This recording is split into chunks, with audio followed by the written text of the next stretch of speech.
Selamat datang. Coba deh, lupakan dulu soal mobil terbang. Bayangin ini, dalam waktu kurang dari 5 tahun, rumah kita itu bakal kenal kita lebih baik dari yang kita kira. Nah, kali ini kita bakal bahas gimana sih tempat tinggal kita berevolusi dari yang tadinya cuma ruangan pasif, jadi partner aktif dalam kehidupan kita sehari-hari. Kita nggak lagi ngomongin fiksi ilmiah yang jauh di masa depan ya. Kita lagi ngeliat kerangka waktu yang spesifik banget dan sangat mungkin dicapai cuma 5 tahun dari sekarang. Kira-kira bakal sebeda apa sih rumah kita nanti? Jadi ini dia pertanyaan utamanya. Apa sih yang ada di pikiran kamu pas dengar kata smart home 5 tahun dari sekarang? Karena percayalah, perubahan yang bakal datang itu jauh lebih dalam daripada sekedar nambah-nambahin gadget baru. Ini soal kecerdasan yang sesungguhnya. Perubahan terbesar yang bakal kita lihat itu adalah pergeseran cara pandang yang fundamental. Kita beralih dari yang tadinya cuma nambahin lebih banyak perangkat, jadi mengubah seluruh filosofi tentang cara kita hidup dan berinteraksi sama rumah kita. Oke, coba pahami konsep inti ini deh. Sekarang ini, kan kita yang aktif kasih perintah ke rumah kita. Nyalain lampu, atur suhu, dan lain-lain. Tapi, di masa depan, rumah kita yang bakal belajar dari kebiasaan kita dan secara proaktif mengantisipasi kebutuhan kita. Bahkan seringkali sebelum kita sadar kita butuh itu. Nah, biar gampang, perbedaannya tuh begini. Bayangin aja rumah kamu itu naik kelas. Dari yang tadinya cuma alat yang dikendaliin pakai remote, jadi asisten pribadi yang bener-bener ngertiin kamu. Lompatannya sejauh itu loh. Terus, gimana caranya semua ini bisa terjadi?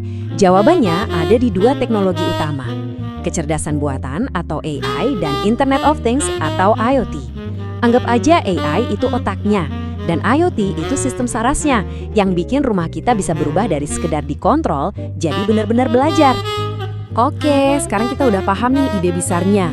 Yuk kita masuk ke bagian yang paling seru. Gimana sih masa depan ini bakal kelihatan dan terasa di dalam rumah kita sendiri?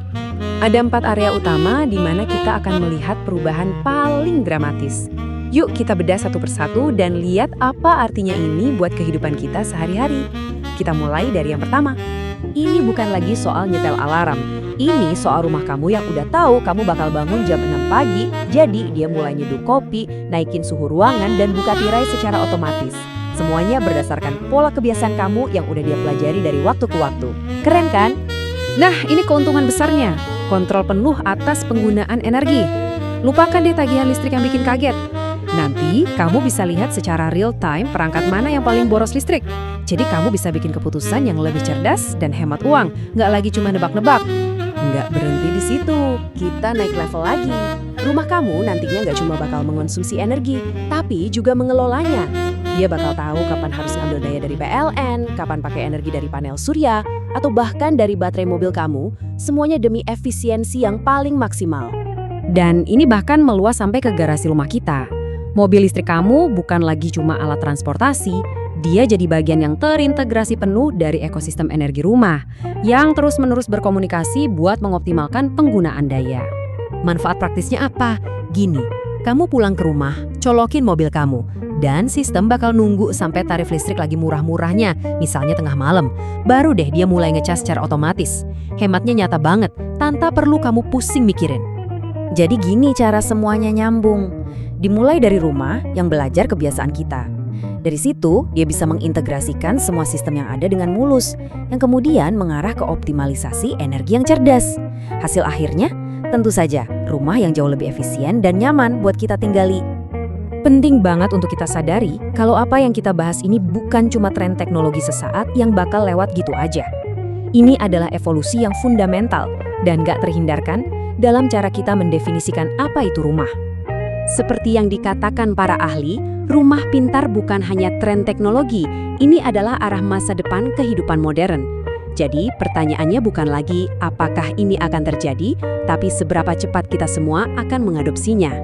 Pada akhirnya, semua teknologi canggih ini tujuannya cuma satu hal yang sederhana, menciptakan ruang hidup yang bekerja untuk kita, bukan sebaliknya.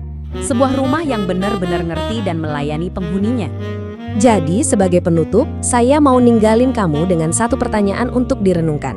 Setelah melihat apa yang akan datang, apakah rumah kamu dan juga kamu sendiri sudah siap untuk menyambut masa depan?